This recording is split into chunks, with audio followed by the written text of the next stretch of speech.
Okay, so where were we? I left you with this QR factorization example, and we did that using the Gram-Schmidt process. Essentially, you're taking off whatever is non-orthogonal to all the other vectors. So remember QR factorization? We need that orthogonal vector Q, orthogonal matrix Q and upper triangular matrix R. And the way you get Q is by subtracting the non-orthogonal bits from those column vectors. So the Gram-Schmidt process is one way of doing it. A better way, as there's always going to be a better way, the first way I teach you is never the best way, is to use what we call householder transformations. Okay, so that's what we're going to be looking at today, well, this afternoon. So this is starting on page 154. Okay, what is a householder transformation? Essentially, it is a reflection. It's kind of a reflection, reflection or rotation, one of the two. Okay, so essentially, we have a matrix H. Okay, so if X and Y are two vectors which have the same magnitude, okay, there exists a matrix H which we can multiply X by H to give us Y. Essentially, this is a kind of rotation or reflection. Okay, and H is defined as this. Okay, there is a proof of H in your notes. I'm not going to bother going through it. Oh, sorry, did I say 154? It's 152 in your notes. Sorry about that. Didn't mean to confuse you. There is a proof in the notes, which I'm not going to bother going through. You can read that in your own time if you want. But this is what we call the householder matrix. Okay, you've got the identity matrix minus 2 times W, W is a vector, times the vector W transpose. Now we assume that W is a column vector. Okay, and W is defined as this. Okay, by the way, we don't actually use that in QR factorization. It's just a sort of general definition. So don't get hung up over this thing. Okay, I'm going to show you what W is in a minute. But this matrix H is called the householder matrix, named after some guy called Householder, I think. Yeah, in 1958. Okay, so essentially, what if Y equals H times X, the vector Y is a reflection of X about the plane orthogonal to W. Okay, so that's why we use householder, because it allows us to do stuff with orthogonal vectors. Okay, so that is the householder transformation. I'm going to show you how to use it in order to calculate your QR factorization. Okay, and there's a geometric sort of representation of it. So here's our vector X. Okay, and X, we assume the tail of X is at the origin. Okay, so there's the vector X. Okay, this dashed line is orthogonal to another vector V. Okay, and H times X is simply the reflection of X about that dashed line, which happens to be orthogonal to V. Okay, it's V stroke W. I've used V because it's strictly speaking, not the same as W, but you think of that being W. Okay, the householder matrix H is symmetric and orthogonal. Okay, so if we apply a householder transformation by multiplying a vector, let's say your first column of A by H, and we multiply the second column of A by a different H, multiplying H's together will also give us a symmetric and orthogonal matrix, which happens to be our Q matrix. Okay, so this method is slightly more involved, but actually give this better all around. Okay, so how do we calculate QR factorization using the householder transformations? Well, if we have our matrix A, and what we do to a matrix A is we apply a householder transformation. So we multiply A by H. So we left-hand multiplication, pre-multiplication. And we want to do it in such a way that our first column, okay, has a non-zero element up here, which is going to be your R11, and zeros all beneath it. So H1 is your first householder transformation. So we got to determine whatever H1 is. So that's what we got to calculate. And we multiply that by A. And this gives us another matrix. And I've called A superscript 1. I put in bracket, I put a 1 because it's not a power. It's just, this is our, first application of householder. Okay, so what we end up with is the first column should point along the first basis vector. So think ijk. So first basis vector has a 1 in the first position and zeros elsewhere. So our top line, after we've applied multiplication, the top line is the top line of our R matrix. Then we have like a little sub matrix down here. So I've used superscripts 1s. Okay, so these are whatever is left over. What we then do is we want to rotate all of these, so not including the first row, we want to rotate all of these so that this element here is non-zero and all of these below it become 0. Okay, so if that's your A1, what we then do is apply another householder transformation to A1 so that this element here, R22, is non-zero and everything below is 0. But notice we don't alter the first row.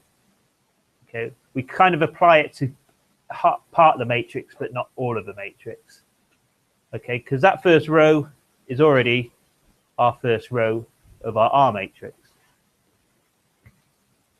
Okay, so what we're doing is each time we're multiplying that A by some matrix H, and in effect, what it does is it rotates your matrix A so that eventually all of your columns will be orthogonal.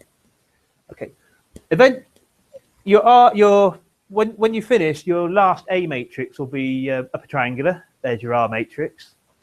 Your Q matrix is found by simply multiplying all your H's together. So H1 was your first application, H2 was the second, etc. Multiply those all together, that gives you Q. Your R matrix is whatever your last A matrix was. Okay, so the key is using householder is how do we calculate that householder matrix? Okay, this is how. So if we have a look at this diagram, okay, let's say this is our first vector A. Okay, so it's pointed up here. We want A to point along the first basis vector. Now, I've used E to denote basis vectors. I haven't used IJK because eventually we will run out. So it's in linear algebra, we normally denote E to be basis vectors. Okay, so our first basis vector should point along this way. So I want to rotate A so that it points along E. To do that using householder transformations, I've got to rotate it about this dashed line. And remember, this dashed line is orthogonal to a vector W. So the key thing is we've got to determine what this vector W is, then use that to calculate householder. Okay, so that vector W is important. And how we calculate that is using this expression. Okay, this will be given to you if it comes up in an exam. You don't need to remember the intricacies. Okay, so the W is our vector A, which is this line, this vector, plus the sign of whatever is in A11, so whatever is in the first element of A, multiplied by the magnitude of A1, which will be this vector here, multiplied by the first basis vector, E1. Okay, and that's all divided by the same vector, but the magnitude of it.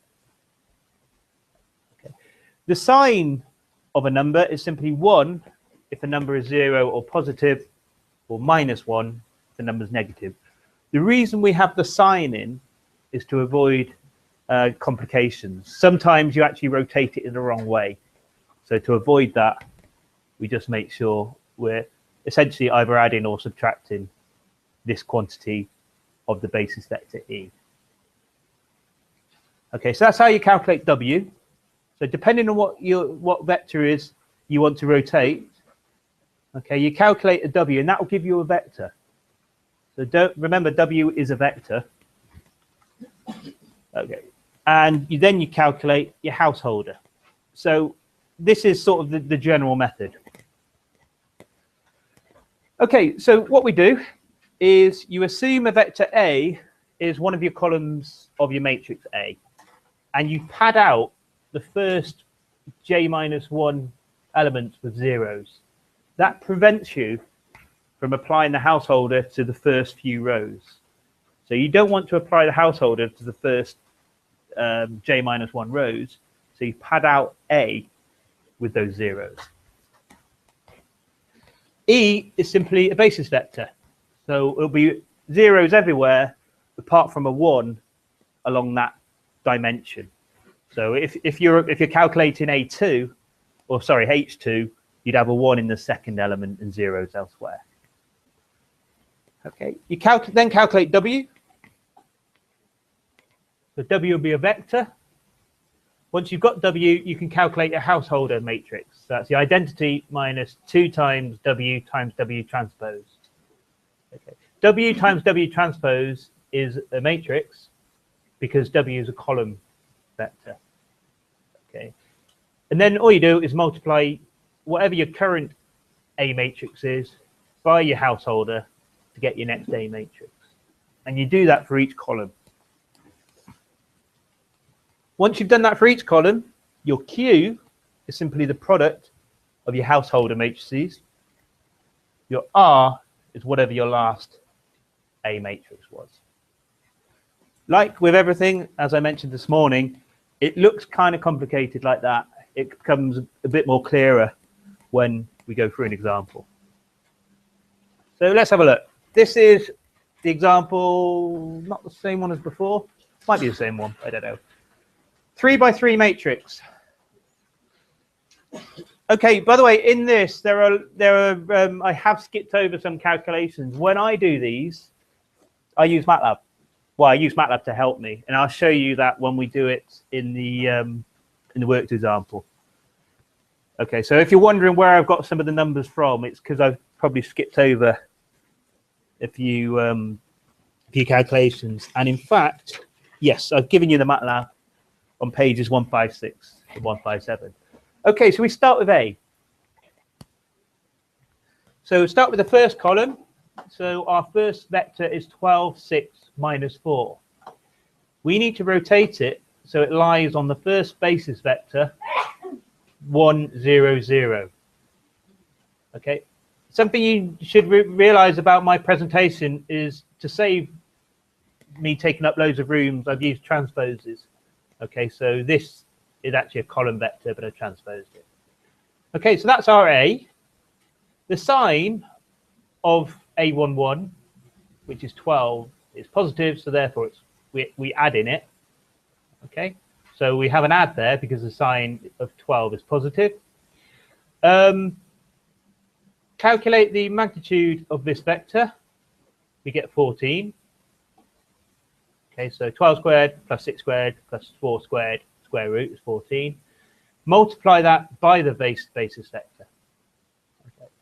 So that's on your top. So you have your first column plus the magnitude of the first column multiplied by your first basis vector. That's all divided by the magnitude of whatever that top is. Okay. So the magnitude of the top is root 728, and that's multiplied by 26, 6 minus 4 in a vector. So that's your W vector. Okay, we calculate householder by the identity minus 2 times W transpose. And in a minute, I'll show you how to calculate that. It's not that difficult.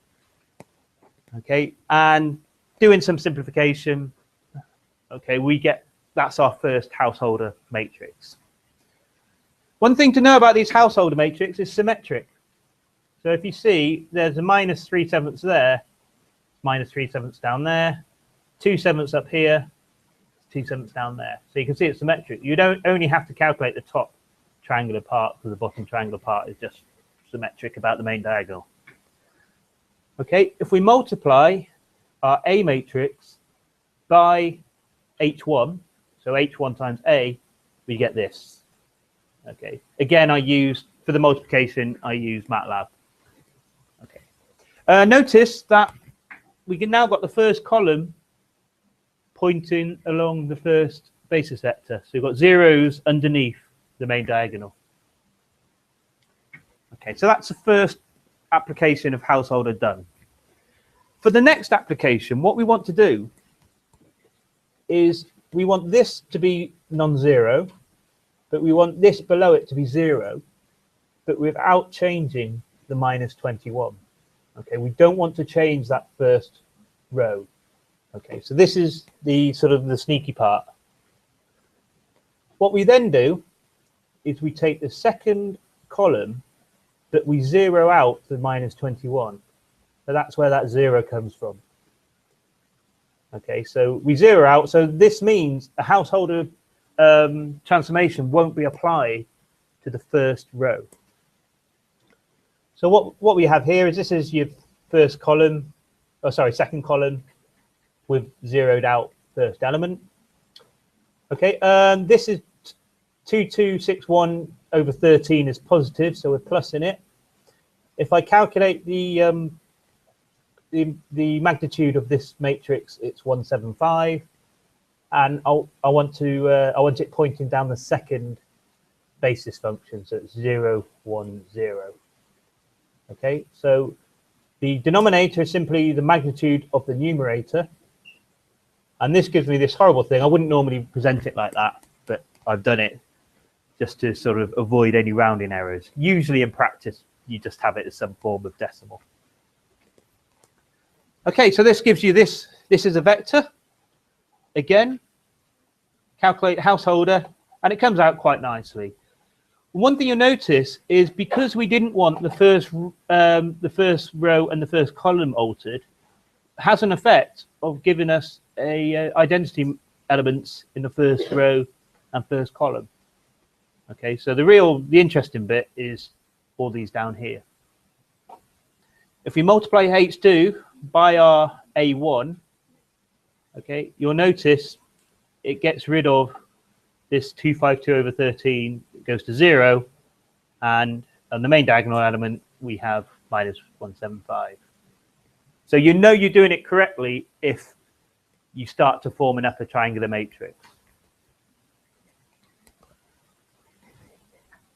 Okay, so the next thing we have to do, even though this is in upper triangular form, we still have to do it for the final column. Okay, so what we want to do here is we want to rotate this third column so it lies along the third basis vector. Okay, we want it to lie so it points 0 in the first dimension, 0 in the second dimension, but positive in the third dimension. So if you actually go down and look at the householder matrix there, all it has the effect of doing is reversing the sign of that minus 35. But if we actually calculate it in full, okay, so we only want to change the minus 35. We don't want to change the first two rows. So we zero them out. So this one's actually quite a trivial calculation, but I'll show it to you anyway. So we zero them out. Because minus 35 has a negative, we're subtracting. The magnitude of this vector is obviously 35, and it's multiplied by 0, 0, 1. Or divided by the same thing. Now that has a magnitude of 1. Okay, so we've got 0, 0, minus 1. Okay. If you want to calculate the householder, you can. You just get a identity matrix with a minus 1 in the bottom right. So effectively, all we're doing was changing the sign of that 35. So it's plus 35. Okay, so we've done the 3 columns now, and we ended up with an upper triangular matrix. That's your R matrix. what you end up with. Your Q matrix, you multiply H1 by H2 by H3, and we get this. So this is our Q matrix. Okay, so that's your final QR factorization. So you're applying householder for each time.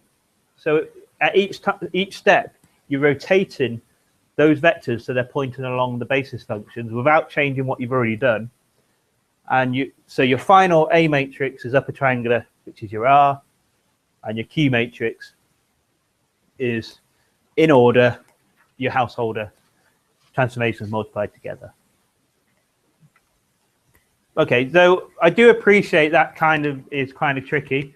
So what we're going to do is we're going to do a worked example, and hopefully, if MATLAB has loaded up, yay, I've got MATLAB loaded up. I'm going to show you also how we use MATLAB to help, because it's quite computation expensive. Well, I say computation expensive. It's quite involved, is a better word to use. Okay, so we're going to have a look at pages 158 and 159.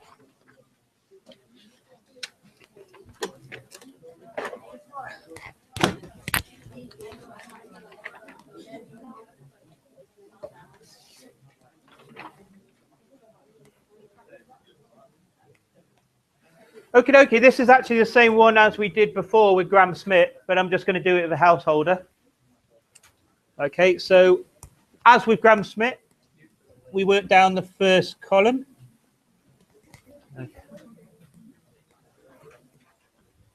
Okay, first column, we need to calculate our W vector.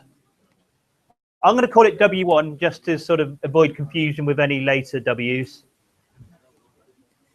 So our first column is 9, 12, 0, 0. So that's our first vector, and I've transposed it just to make just so I'm not using loads of space on the page. The sign of 9 is obviously positive, so we plus. What's the magnitude of this vector? What's 9 squared? 81 plus 144.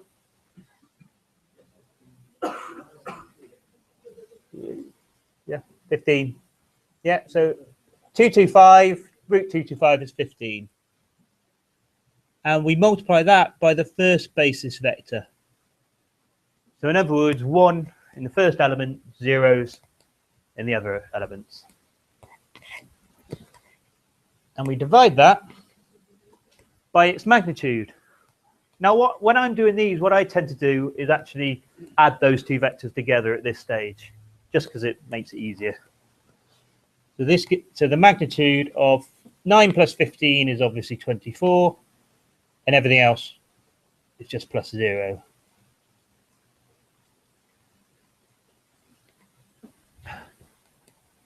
I don't have my calculator with me, so what's 24 squared plus 12 squared?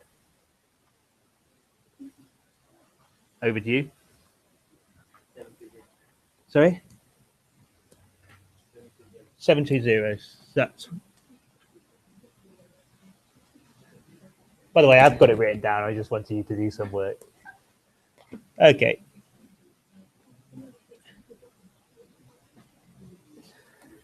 But quite often, sorry, is there a bit of damn sun? There we go. That's your W1 matrix, matrix vector, sorry. So that's a column vector. So your H1 is I minus 2 times W1 times W1 transposed. Ordinarily, I would use MATLAB straight away at this stage, but I'll sort of flesh it out a bit more, so it's more of a hand calculation. So your I is a 4x4 identity.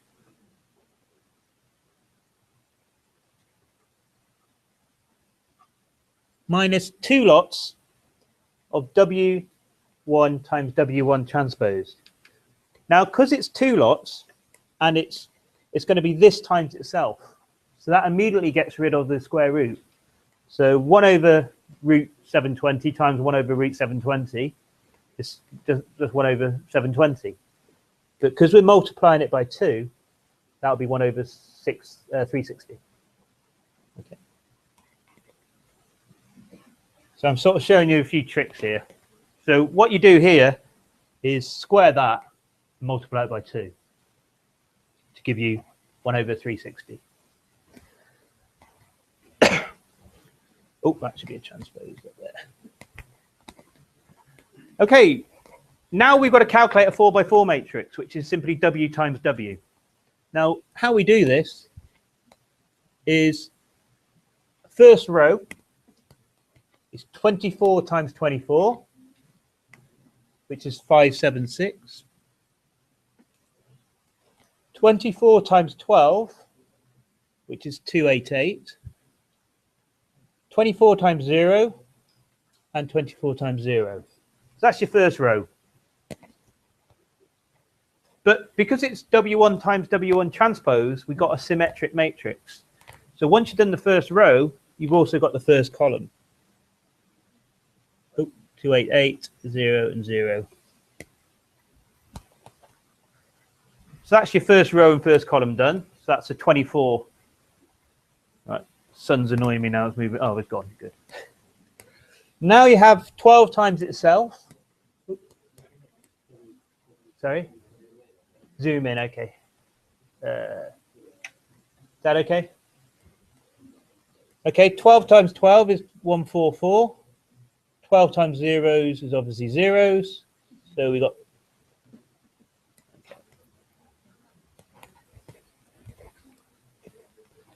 And 0 times itself is 0, 0 times 0, and all the rest are going to be zeros. Okay. By the way, I would recommend using MATLAB to do this, but I'm only doing it just to sort of show you in more detail. Right. So now we've got to subtract these two. So 1 minus 1 over 360 times 576. Anybody calculate what that is? So 1 minus 576 over 360. Nobody? You just wait for me to do it, aren't you? Minus 3/5. You lazy lot. Okay, 0 minus 288 over 360 is minus 4/5. Does that sound familiar from what we were doing this morning? Okay, householder is symmetric. So therefore, once I've got the first row, I've also got the first column. Okay, 1 minus 144 over 360 is plus 3/5. Okay, 1 minus 0 is 1, and the remainder of your householder is as so.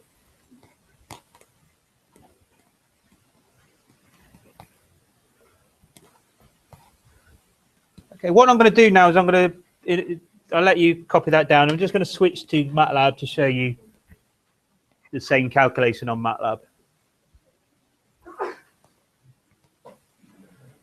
Okay, so fire up MATLAB. Type in A. Hopefully it's remembered him from before. No, it hasn't. Oh dear. Oh well. So 9026. 12, 0 minus 7, 0, 4, 4, 0 minus 3 minus 3. Saying that, I didn't need to do that. So. Oh, yeah. Thank you.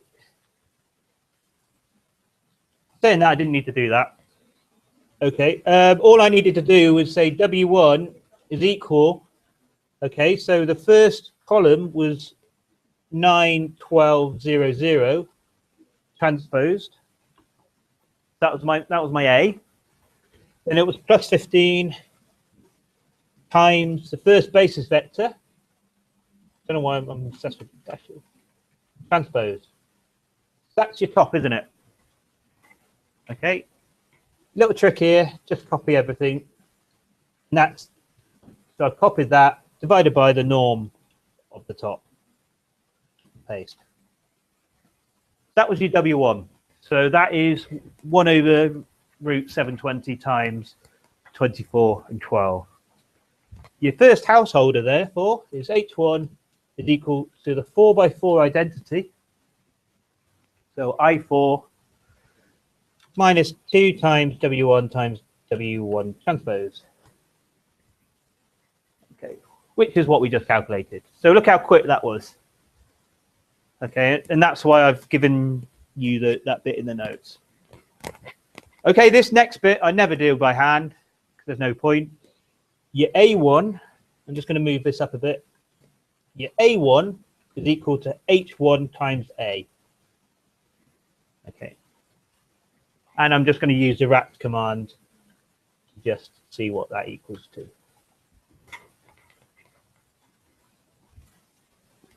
That doesn't look right to me.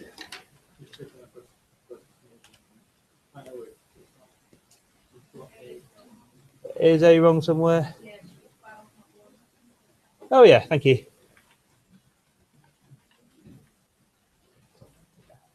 Good job I did it beforehand, isn't it? Okay, so let's see what that equals to. There we go. So that's our A1. Okay, so our first application of the householder, you notice the first column points along the first basis vector.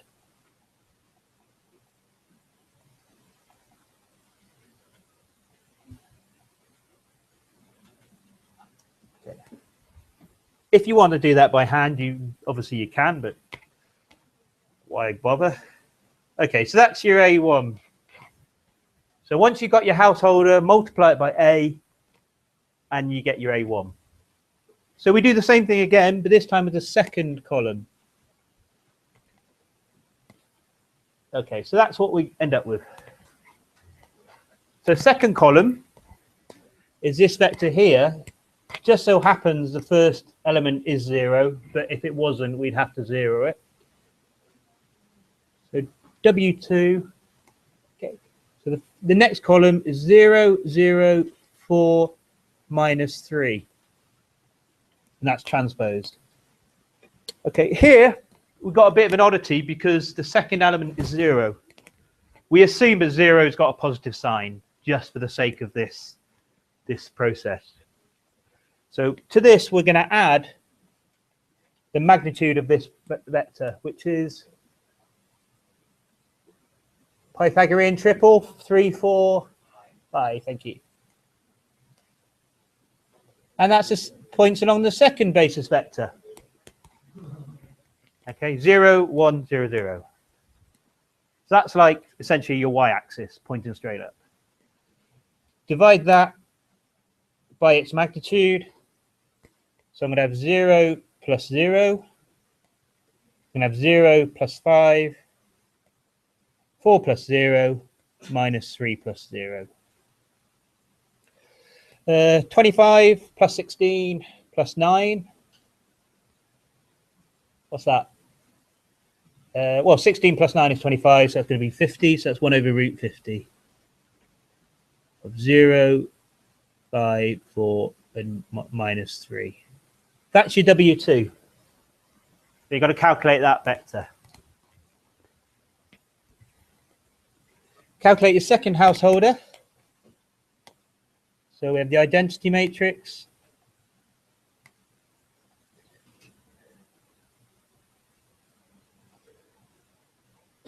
Minus 2 lots of W2 times W2 transpose.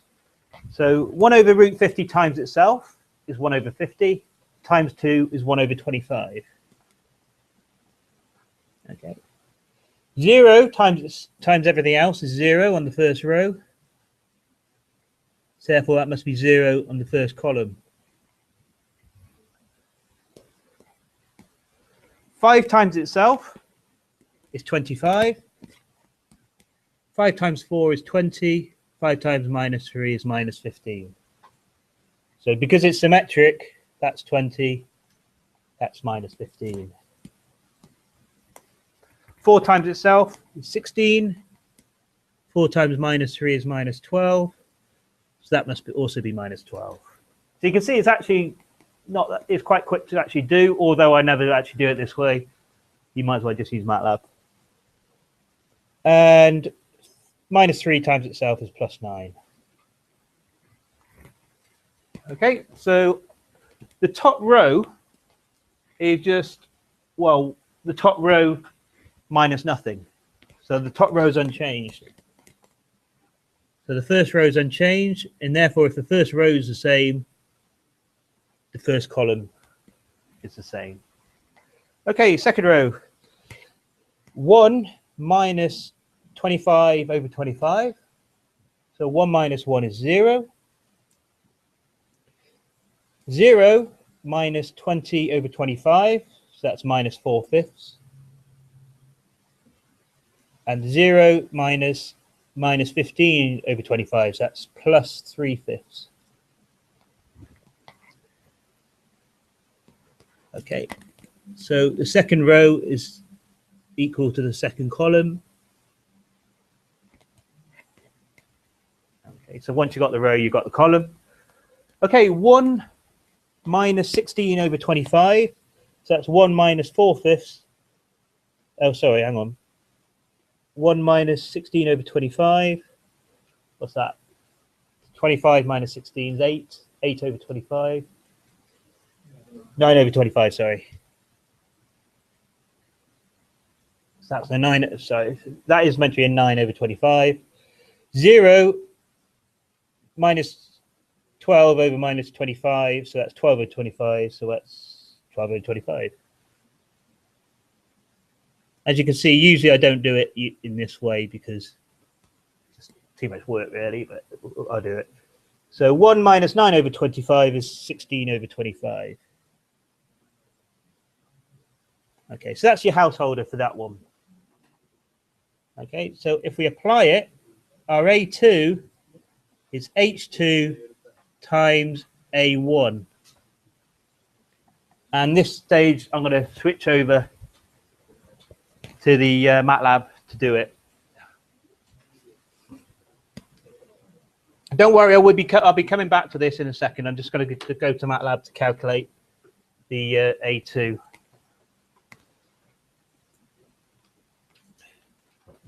Okay, so my W2 was the second column plus 5 times the second basis vector divided by the norm of whatever the top is. Let's grab that. Saves me typing it out again. So that was my W2. My second householder was I4 minus 2 times W2 times W2 transpose. So that was the H2, which I'm guessing is the same as what we've got. So our A2 is equal to H2 times A1. Okay, so we're applying that householder to our A1 from before.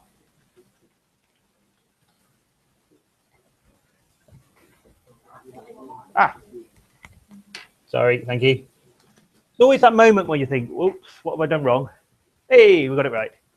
So you can see the numbers under the 5, the minus 5 are now zeros. So we have minus 15. So the first column is unchanged. The second column now points, well, congruent, well, along. It just happens to be negative, but we'll leave it at that. Along the second basis vector.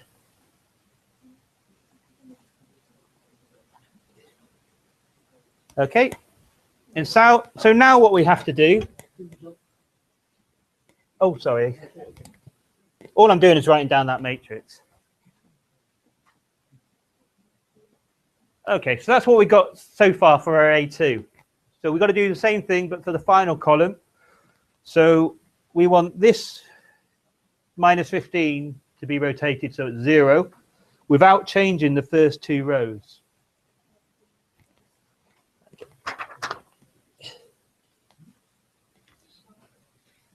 There we go. Okay, so for our final column, our W3 is going to be, well, we don't want to change the first 2 rows. Okay, so we're going to have zeros as our first elements. then 20, then minus 15. Okay. Sine of 20 is positive, so it's plus 20 squared is 400, 15 squared is 225, so that's root 625, that's 25. So it's 25 times the third basis vector, all divided by that, the normal, sorry, the magnitude of the norm of that. So that's 0, 0, 25, 20 plus 25 is 45, and minus 15 plus nothing is minus 15. There we go. So okay, so that's, if you calculate that, that's 1 over root 2250.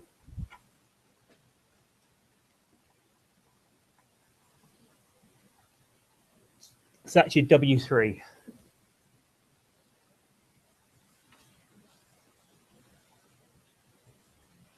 Right, so again, we calculate the householder for that vector.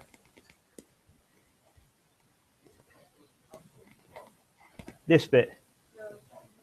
Yeah, but it doesn't really matter because the norm of a vector is going to be a number, so it doesn't really matter if it is transposed. Strictly speaking, I suppose it should be, but doesn't affect anything. Okay, so calculate householder. I'm going to just hurry ahead a bit and just write down what it is, simply because we run out of time. So this gives us, if you run the calculations, the first two rows and columns are the same as the identity matrix because we don't want to change those. We only want to change the rows and columns 3 and 4. So if we do all that, we get minus 4/5, 3/5, 3/5, and 4/5. So our A3 is equal to H3 times A2.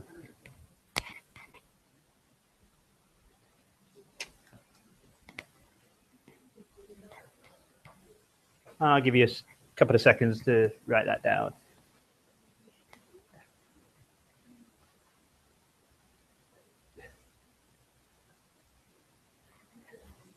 Okay. It's just, at this stage, I think it's just sort of number crunching. You can see I'm going over to the MATLAB to calculate it.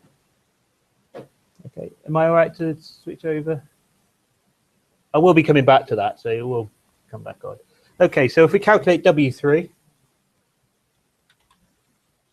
so the W3 was 0, 0, 45 minus 15 transpose plus 25 times the third basis vector and divided by the norm of whatever the top is. Thank you. It was 20.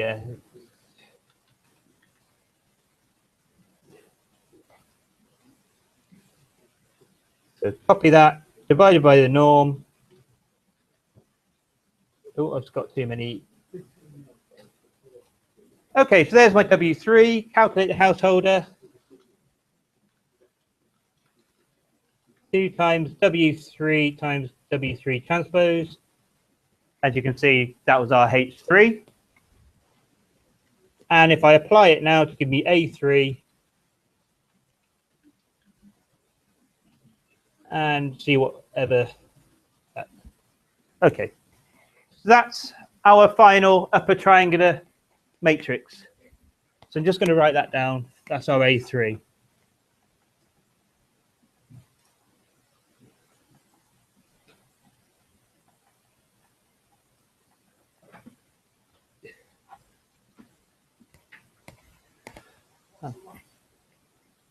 Sorry?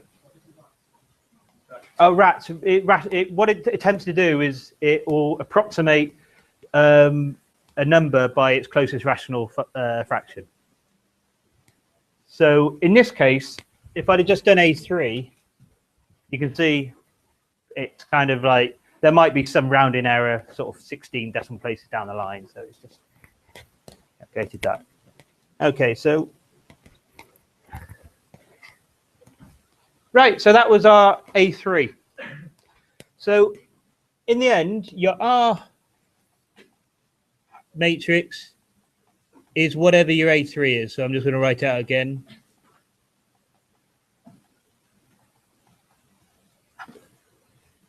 The Q matrix is H1 times H2 times H3, which I'm about to do on MATLAB.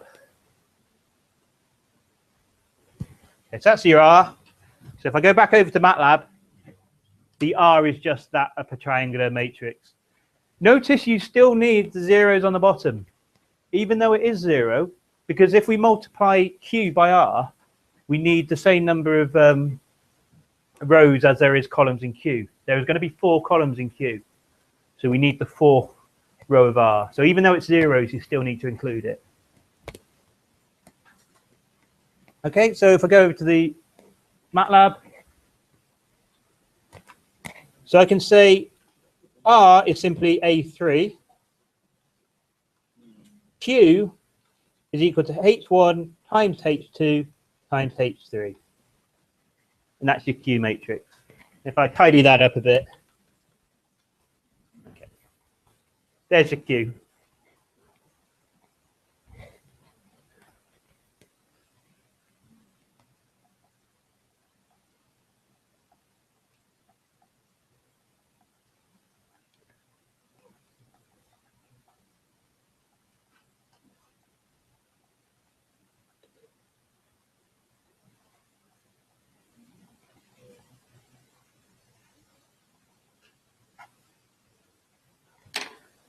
Okay, so that's the Q. Let's test whether we have actually got a proper QR factorization. So if I multiply Q by R, I get back to my original matrix A. Okay, is Q, what's it called, orthogonal? Q transpose times Q gives me the identity matrix. There is a bit of rounding.